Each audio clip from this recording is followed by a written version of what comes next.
In November 1925, Hughes was working as a busboy in Washington, D.C. when he met American poet Vachel Lindsay. Hughes showed Lindsay some of his poems, and they impressed him so much that he used his fame to promote Hughes's work. Later, in 1925, Hughes's poem The Weary Blues won him first prize in Opportunity Magazine's literary competition and a scholarship to Lincoln University in Pennsylvania. Here is a video of Langston Hughes reciting The Weary Blues.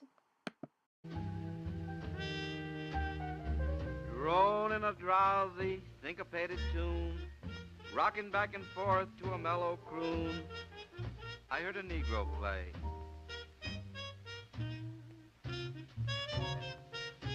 Down on Lenox Avenue the other night, by the pale, dull pallor of a one-bulb light, he did a lazy sway. He did a lazy sway to the tune of those weary blues.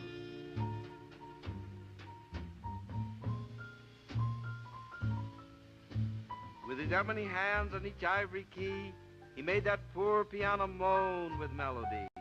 Oh, blues. Swaying to and fro on his rickety stool, he played that sad, raggy tune like a musical fool. Sweet blues, coming from a black man's soul. Oh, blues.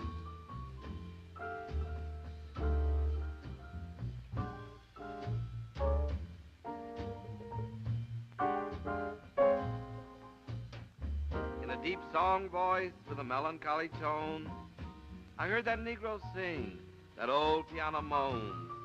Ain't got nobody in all this world, ain't got nobody but myself. I was going to quit my frowning and put my troubles on the shelf.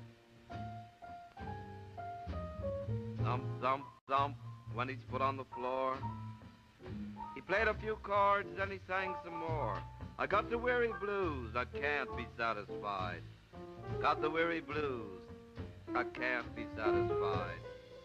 I ain't happy no more, and I wish that I had died. Far into the night he crooned that tune. The stars went out, and so did the moon. The singer stopped playing and went to bed, while the weary blues echoed through his head. He slept like a rock, or a man that's dead.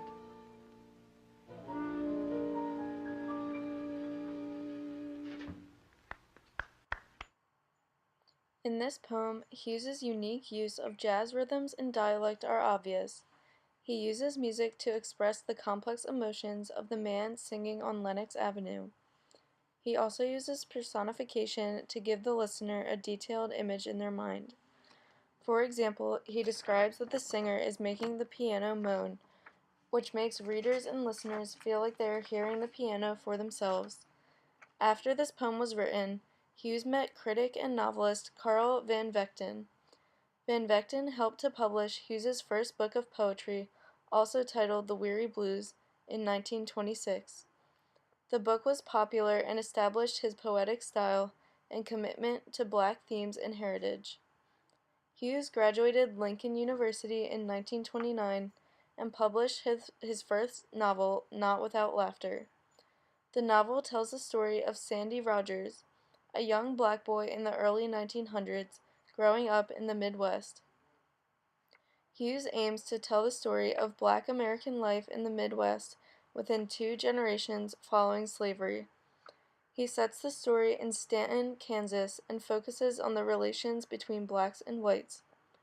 He reveals the tensions between different opinions on racism, the racist social norms of Midwestern white society, poverty, religion, and difficulties faced by black people trying to move up in society. Not Without Laughter was so popular that it gave Hughes the confidence to pursue a career in writing. In the 1930s, he traveled through the United States, Soviet Union, Japan, and Haiti on lecture tours.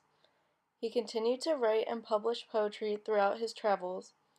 In 1934, he published a short story collection titled The Ways of White Folks, which described the suffering the black community endured at the hands of white society.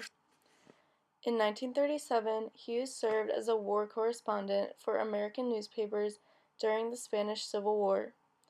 In 1940, he published his autobiography, The Big Sea, which tells the story of his life up until age 28. Also in 1940, Hughes published his poem, I Too Sing America. Here is a video of this poem.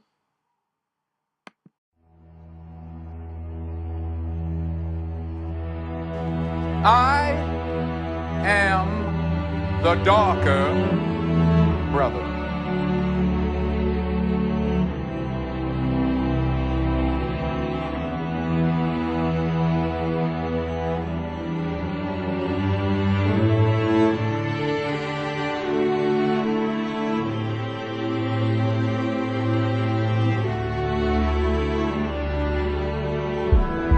They send me to eat in the kitchen when company comes. But I laugh.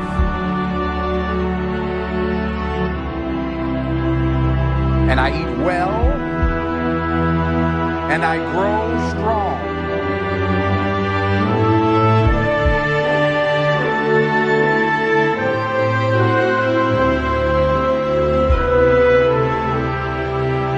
Tomorrow I'll sit at the table when company comes. Nobody will dare say to me, eat in the kitchen then. Besides, they'll see how beautiful I am and be ashamed. I too am American. In I Too Sing America, Hughes confronts racism in America. He chose to do so by reminding his audience that his race was strong and beautiful. He never felt the need to apologize for his race, but rather used his own experiences to connect the common experiences felt by others. He often used themes of hope, strength, and unity. Through these messages, Hughes wanted not only to uplift blacks struggling the same way he was, but to show harmony among all races. In the same year, he created a comic character, a black man named Simple, for a Chicago newspaper. Hughes used Simple to explore urban working-class black themes to address racial issues. Simple would later be the focus of multiple books and plays. In the 1940s, Hughes contributed to lyrics for the Broadway musical Street Scene.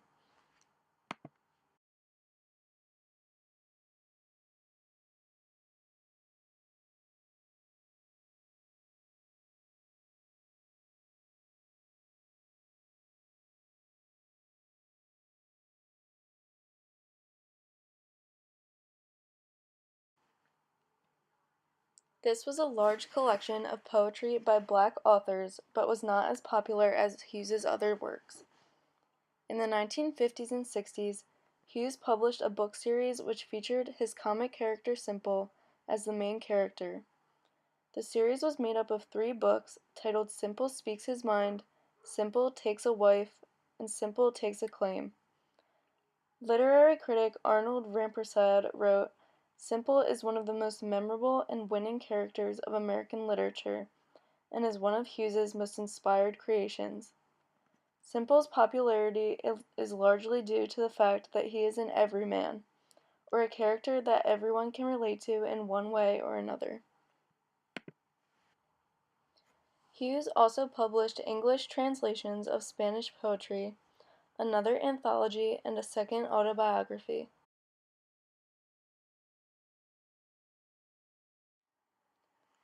On May 22, 1967, Langston Hughes died of prostate cancer at the age of 65.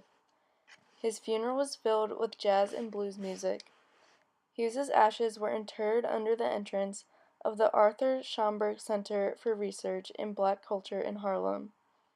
The line, "My soul has grown deep like the rivers," from his poem The Negro Speaks of Rivers, is engraved above them. His home in Harlem is now a New York City landmark. During his lifetime, Langston Hughes won numerous awards, including the Spingarn Medal, the Quill Award for Poetry, 2 honorary Doctors of Letters, and an honorary doctorate. A Virginia middle school was also named in his honor. His house is listed on the Register of Historic Places, and his picture can be seen on postal stamps during Black History Month. When faced with the ugly idea of racism and prejudice, Langston Hughes fought back using a pen and paper. Hughes gave a voice to the millions of Black Americans struggling to break free of the oppression of segregation. His poems expose the reality of Black American life, which was obscured and not discussed before Langston Hughes realized it was time for blacks to be heard.